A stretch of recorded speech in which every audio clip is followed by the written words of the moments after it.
VAIDEHI BHORKAR, and I have a confession to make. I am almost good at everything. And for a very long time, that hurt. I can play football well enough to be the football captain for 6 years straight. With that, I officially unlocked my ability to do more with less, namely, less achievements. I got the same armband, and at this point, the armband knows my arm better than I know myself. I can sketch too, well enough that people wait and ask, "Did you really draw that?" with the kind of surprise reserved for finding out your maths teacher has a tattoo. Very flattering, but flattery doesn't pay. However, I was once offered 20 rupees for a portrait I spent 4 hours working on. Of course, I said no, but then I spent the next 4 hours wondering, maybe I should have taken the 20 rupees. I am a mean baker. I bake sugar-free cakes for my dad because he's diabetic. Impressively thoughtful until you realize sugar-free cake is basically bread auditioning for dessert. It doesn't really get the role, but my dad smiles. So maybe it's a win. I've also tried IIT Bombay.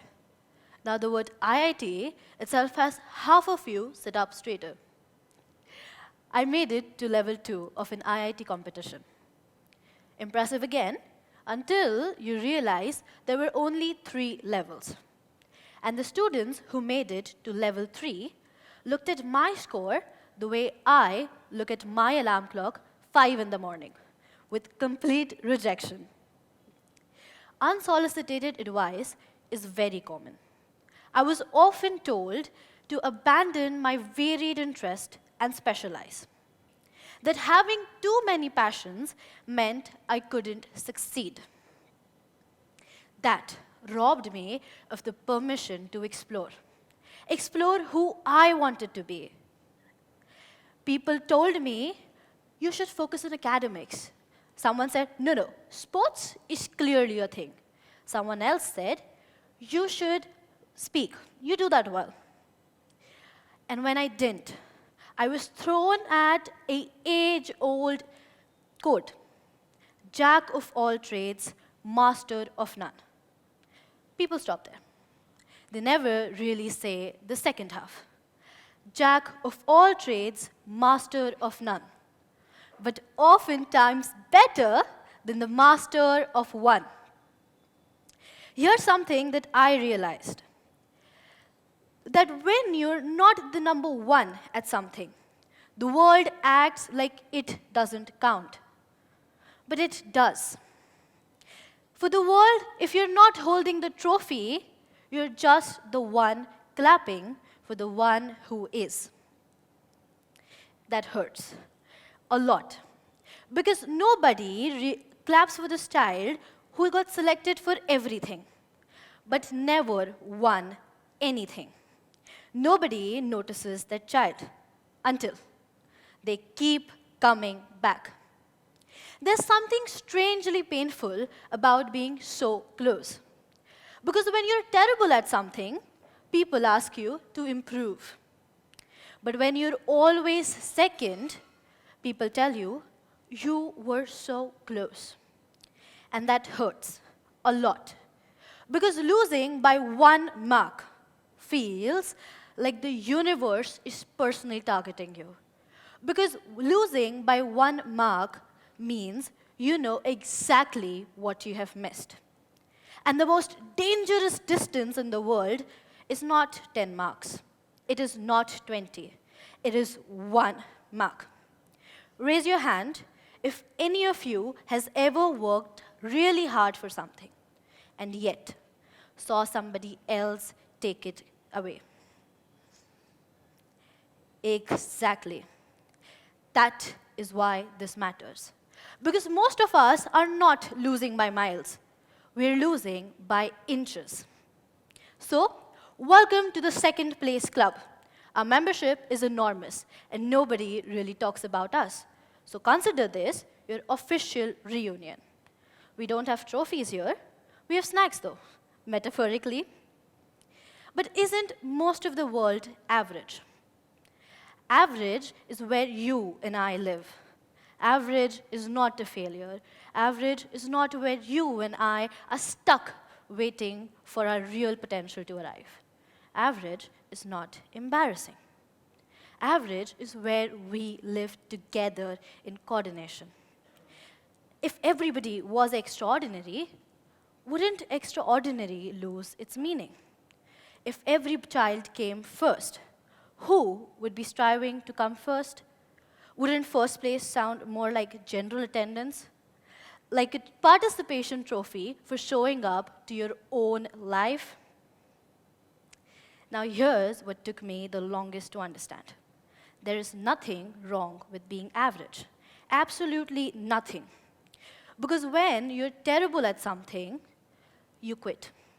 When you're perfect at something, you get bored.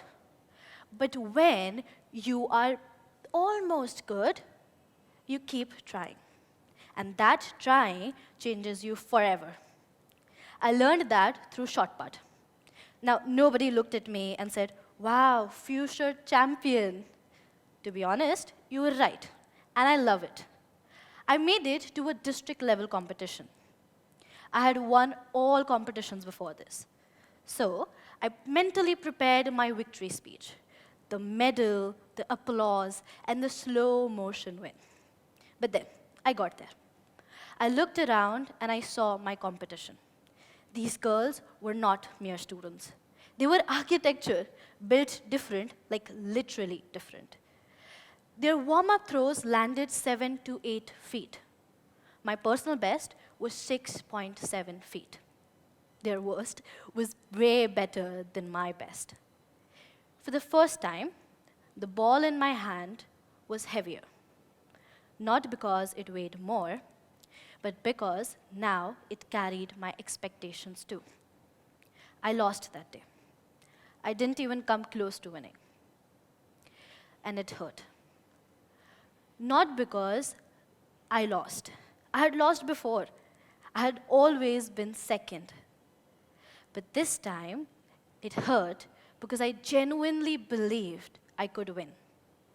And sometimes your own disappointments hurt more than anyone else's opinion could ever. That day, I got 3 messages. One from my mother saying, "Good job, my dear, I am so proud of you." Second, from my father, with a heart emoji and a thumbs up, to which, if you know Indian dads, is a standing ovation.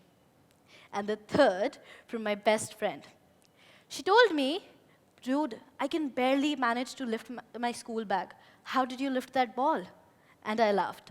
Just like you did, I laughed for the first time that day. Not because losing stopped hurting, but because I learned something important. I learned that the people who love you don't love you more when you win. They just love you. And that mattered more than any medal could ever. It carried me everywhere. I ended up being the one student who debates, recites poetry, hosts events, public speaks, and tries moot court like she was born to argue. And given my family dinners, maybe I was. So here's the thing. When I went to Frank Anthony or any other school-level competition, they have always seen me lose by 1 mark. Not 10, not 20, 1 mark. And that feels bad. Because losing badly is easier. You at least know you never had a chance. But when you lose by 1 mark, you replay the whole thing in your head. The one answer you should have changed. The one line you should have said differently, and that one moment that could have changed everything. And then, suddenly something happened. The people, the judges, stopped asking me if I would come back. They started asking me when I was going to win. Interesting fact, nobody will ever say when. until they're already sure the answer is yes. And that felt different because I realized my potential was not judged by medals, but by showing up. I awarded persistence, they awarded winning. So here's the thing. I know all of us have at least once in our life opened our Instagram after losing at something and immediately saw someone else post their success. Exactly. That should honestly count as emotional warfare. I didn't call my life multitasking back then. I just called it a Tuesday. I would come back from school, change, rush to practice, come back home, do my homework, prep for a speech, and then pretend to eat dinner while actually staring into space. I wasn't building any character. I was just trying to survive the week. And the only times doing so many things actually became a problem was when I had to explain it, especially on forms. The forms that ask for area of expertise, singular, like I was supposed to wake up one morning and say, today I shall select my personality. Athlete, speaker, leader, topper. There, I realized I better say student. Not because it was accurate, but because it asked the fewest questions. Here's also my favorite question, huh? So what are you? Athlete, speaker, leader? I used to answer honestly. Well, I speak, I bake, I draw, I do sports. Halfway through my sentence, I would slowly watch their eyes disconnect, like the Wi-Fi signal going from 4 bars to 1. So eventually, I learned to say student. Technically, it's correct, just incomplete. So here, my identity could not be judged by one thing, because I'm not meant to be that one thing. I come with updates, sometimes unfinished, sometimes messy, sometimes bugging, but always learning and adapting. So think of me less like a finished product and more like an app that has been sitting on your beta since 2008. Sometimes bugging, surprisingly useful, and zero chances of it being deleted. I know all of us, whether parents or students, have at least once opened our textbook, our phone, and our chips packet all at the same time and called it studying. See, multitasking isn't a problem. It's a lifestyle full of productive procrastination. And I respect each one of you for that. So maybe the question shouldn't be, what will you master? Maybe the question should be, what will you try next? Maybe the answer is, every single thing.